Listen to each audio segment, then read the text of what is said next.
आज तकरीबन रात हो चुकी थी और बारिश तो रुकने का नाम ही नहीं ले रही थी। आज अपना काम खत्म करके मैं ऑफिस से निकला ही था कि तभी आधे रास्ते में मेरे जानने वाले नितिन अंकल ने मुझे रोक लिया। अरे दीपक जी, इतने रात को आप यहाँ क्या कर रहे हैं? घर नहीं गए अभी तक? हाँ, वो आज मुझे ऑफिस में कुछ ज़रूरी काम था, इसलिए थोड़ा लेट हो गया, लेकिन बस मैं अभी घर ही जा रहा हूँ। दीपक जी, आपको शायद पता नहीं है, लेकिन आज अंधेरी काली रात है और आज रात अकेले बाहर नहीं जाएं तो ही फायदे में रहेंगे। क्या बात कर रहे हो नितिन भाई? कल मुझे ऑफिस भी तो जाना है, इसलिए अभी जाना बहुत ज़रूरी है।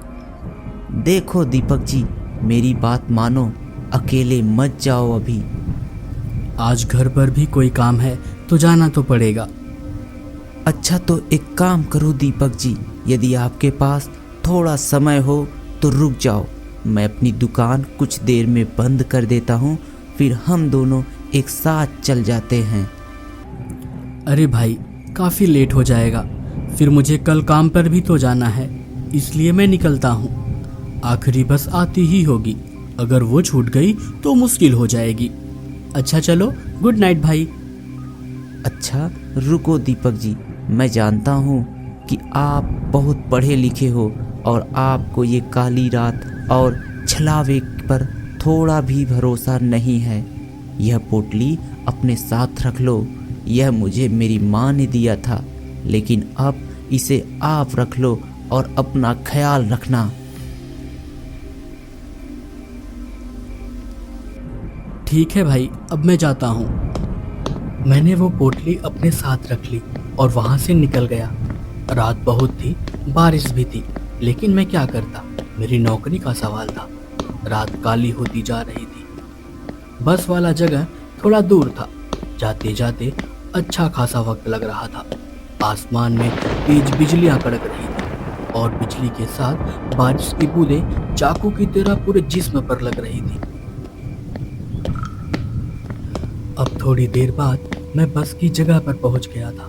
वहां पर खड़े होकर मैं बस का इंतजार करने लगा। बारिश और भी ज्यादा तेज होती जा रही थी।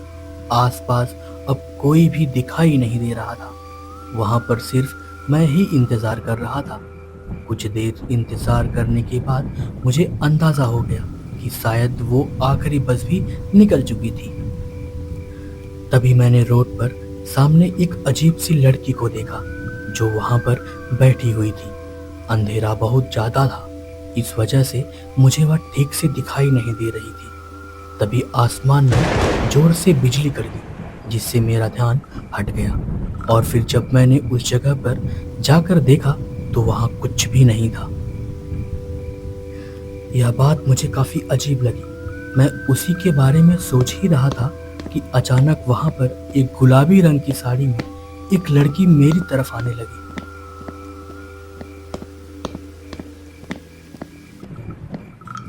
वो वहां पर आकर मेरे साथ ही रुक गई और ऐसा लग रहा था जैसे वो भी बस का इंतजार ही कर रही हो। क्या हुआ जी? आप इतनी डरी हुई क्यों हैं? और इतनी रात को यहाँ क्या कर रही हैं? वह भी बिल्कुल अकेले। मुझे डर लग रहा है। डर? किस चीज का डर? मुझे इस रास्ते से और अंधेरी रात से डर लग रहा है। क्या आपको डर नहीं लग रहा? मुझे डर क्यों लगेगा? इसमें डरने की क्या बात है? बस रात ही तो है और बारिश है। बस आप बताइए कि आप इतनी रात को यहाँ क्या कर रही हैं और आप जा कहाँ रही हैं? मैं घर जा रही थी। बस के लिए यहाँ इंतज़ार करने आई हूँ। लेकिन जब आ रही थी तभी मैंने रोड के उस पार देखा कि कोई अजीब सी लड़की वहाँ बैठी हुई थी। इसी वजह से मुझे अब डर लग रहा है। उसकी यह बात सुनकर मैं सहम सा गया, क्योंकि अभी थोड़ी देर पहले मेरे साथ भी ऐसा ही घटना हो चुका था। पहले मुझे लगा था कि शायद वह मेरा वहम होगा, लेकिन वो मेरा वहम नहीं था। आपका घर कहाँ है? इस गांव के पास वाले गांव में ही मेरा घर है। अगर आप मेरे साथ वहां तक चले तो अच्छा होगा, क्योंकि बस तो चली गई है और अकेले मुझे काफी डर लग रहा है। ठीक है, मेरे घर का रास्ता भी उसी तरफ जाता है। चलिए मेरे साथ, मैं आपको आपके घर तक छोड़ देता हूँ। क्या सच में आप मुझे मेरे घर छोड़ देंगे? हाँ हाँ, क्यों नहीं। वैसे भी आपका उस सुनसान रास्ते में अकेले जाना ठीक नहीं होगा। चलिए मैं आपके साथ चलता हूँ। वो लड़की मेरे साथ जाने के लिए तैयार हो गई थी और अब उस सफर पर हम दोनों साथ में निकल पड़े।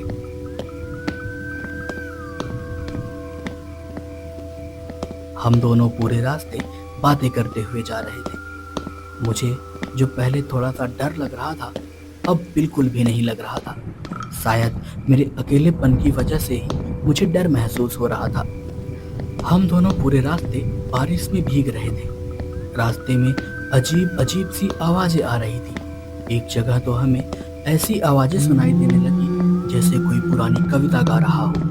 हम रास्ते पर चलते गए, लेकिन वो आवाज़ें भी उतनी ही तेज आती रही। फिर हम दोनों एक जगह पर रुक गए। आपने कोई आवाज सुनी? आवाज़? कैसी आवाज़? अरे, इतने अजीब से आवाज जैसे इस सुनसान जगह में कोई दूर बैठा हुआ पुरानी कविता गा रहा हो। तो क्या तुम्हें भी यह आवाज़ें सुनाई दे रही हैं? मैं तो समझा कि शायद सिर्फ मुझे ही यह आवाज़ें आ रही हैं। लेकिन छोड़ो, मुझे लगता है कि कोई दूर से ऐसे ही आवाज़ें होंगी, या शायद बारिश की आवाज़ें होंगी। आप डरो मत, कुछ भी नहीं है। नहीं जी, यह कोई बारिश की आवाज नहीं है। यह तो ऐसी आवाज है जैसे कोई कुछ गा रहा हो या कोई रो रहा हो। मुझे तो डर लग रहा है। अरे, डरने की कोई बात नहीं है। आप बस मेरे साथ चलें, कुछ भी नहीं है वहाँ पर। आपको शायद पता नहीं है ना, इसलिए आप ऐसा कह रहे हैं। आज काली रात है और सुना है इस काली रात में इस तरह के सुनसान जगहों में छलावा निकलता है। अरे, छलावा वलावा कुछ भी नहीं होता। आप भी इस तरह की फिजूल बातों पर यकीन करती हैं। अब छोड़िए और आप मेरे साथ चुपचाप चलिए। मैं आपको आपके घर तक पहुंचा दूंगा। और हाँ, कोई चिल्लावा विलावा नहीं होता है। वो खौफनाक आवाज़ें तो मुझे भी आ रही थी, लेकिन मैंने उस पर ज़्यादा ध्यान नहीं दिया। सच बताऊं तो डर मुझे भी लगने लगा था, लेकिन मैं उस लड़की के सामने उसे और नहीं डराना चाहता था, इसलिए मैं उसे दिलासा दे रहा था। हम दोनों फिर से चलने लगे।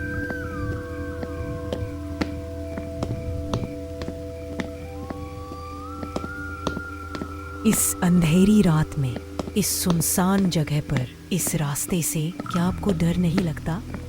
नहीं, इसमें डरने की क्या बात है। बस सिर्फ अंधेरा ही तो है। नहीं, बस सिर्फ अंधेरा नहीं है, यहाँ पर और कुछ है। उसके इतना कहते ही मेरे पैर एकदम रुक गए। और कुछ भी का क्या मतलब? क्या है यहाँ पर? मैंने सुना है कि इस रास्ते पर छलावा घूमता है जो अक्सर लोगों को अपनी बातों में डालकर मार देता है।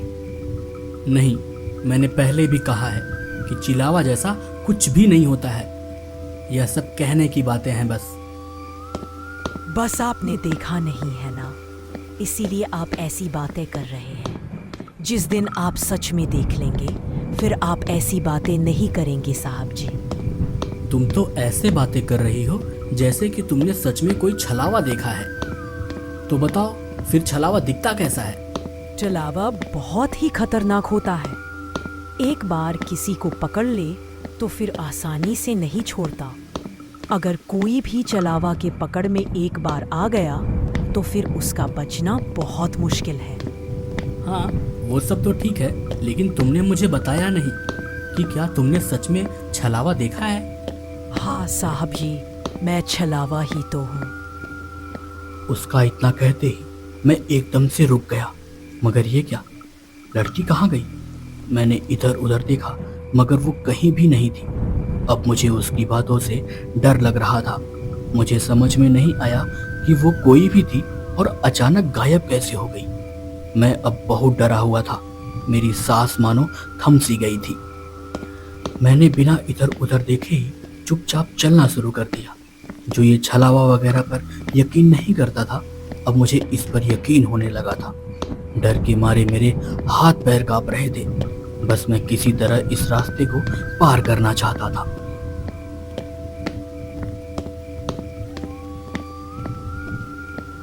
साहब जी, क्या हुआ? डर गए आप? यह आवाज सुनकर मेरे तो होश ही उड़ गए। मैंने पीछे मुड़कर देखा तो वो लड़की फिर से वहीं पर खड़ी थी। अब मुझे उस लड़की से बहुत डर लग रहा था। तुम कहाँ चली गई थी? अरे साहब जी, आप तो डर ही गए। मैं तो बस आपसे मजाक कर रही थी। तुमने तो मुझे सच में डरा ही दिया था। साहब जी, लेकिन आप तो कह रहे थे कि छलावा वगैरह कुछ नहीं होता, तो फिर किस चीज से डर रहे थे? उसके सवाल का उस वक्त मेरे पास कोई जवाब नहीं था। मैं कुछ ना बोल सका उसे। अच्छा, अब चलें? घर भी जाना है। रात ज्यादा अंधेरी हो चुकी है। हाँ साहब जी, चले। देखो, रात के समय इस तरह के मजाक करना ठीक नहीं है। क्यों साहब, आप मेरी मजाक से डर गए थे ना? नहीं, मैं डरा नहीं था। बस थोड़ा सा परेशान हो गया था कि तुम कहाँ चली गई थी।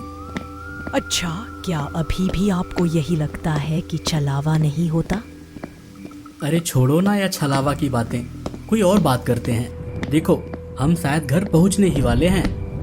नहीं साहब जी, घर तो अभी बहुत दूर है। लगता है तुम्हारा इस रास्ते से रोज का आना जाना है, इसलिए तुम्हें रास्ते की ज्यादा जानकारी है।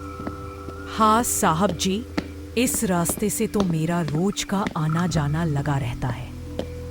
तो क्या तुम्हें इस रास्ते में हर रोज अकेले जाने से डर नहीं लगता? क्योंकि यहाँ पर तो रात के वक्त कोई भी नहीं होता है। नहीं साहब जी, मुझे डर क्यों लगेगा? मुझे डर नहीं लगता क्योंकि मैं खुद एक छलावा हूँ। अच्छा मजाक कर लेती हो तुम भी। लेकिन इस बार यह मजाक नहीं है। उसका इतना कहते ही मैं फिर से रुक गया। देखो, मेरे साथ इस तरह का मजाक मत किया करो। मुझे इस तरह का मजाक बिल्कुल भी पसंद नहीं है, और अगर तुम ऐसे ही करोगी तो मैं तुम्हें यहाँ पे छोड़ के चला जाऊंगा। बस तुम चुपचाप मेरे साथ चलो अब। इतना कहकर मैंने उसकी तरफ देखा, लेकिन वह फिर से गायब हो चुकी थी। देखो, रात बहुत हो चुकी है।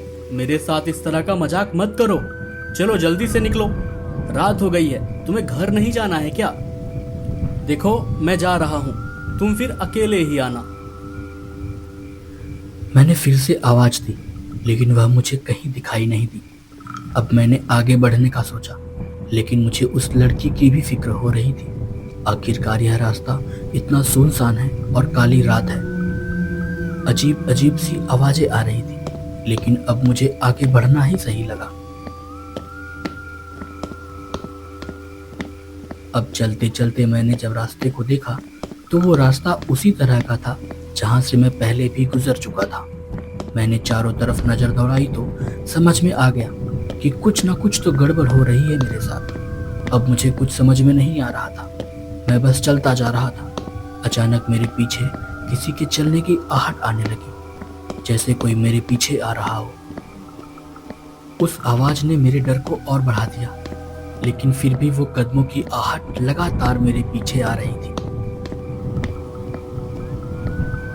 साहब जी, आप इस छलावा से निकल नहीं पाओगे।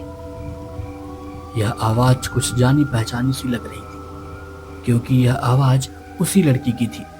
मैंने पीछे मुड़कर देखा, और जो मैंने देखा वह सचमुच बहुत ही भयानक था। वो लड़की पूरी तरह बदल चुकी थी। उसकी आंखें लाल हो चुकी थी। उसके हाथ, पांव और पूरे जिस्म ऐसे थे जैसे कोई खूंखार जानवर हो। यह सब देखकर तो मेरा होश उड़ गया। मेरा चेहरा पूरी तरह से पीला पड़ गया और मैं फौरन वहां से भागने लगा। मैं तेज तेज से चलने लगा। मेरा दिल बहुत तेज धड़क रहा था। बस मैं किसी तरह उस रास्ते से बाहर निकलना चाहता था। किसी तरह मैं वहां से निकल भी गया। तभी मुझे याद आया कि वह निथन अंकल ने मुझे एक पोटली दी थी, जिसे मैंने जेब में रखा हुआ था। उसी से मैं बच गया था। अब मेरी जान में थोड़ी सी जान आई, और उस अंधेरी काली रात में मैं उस जलावे के पकड़ से बाहर आ गया।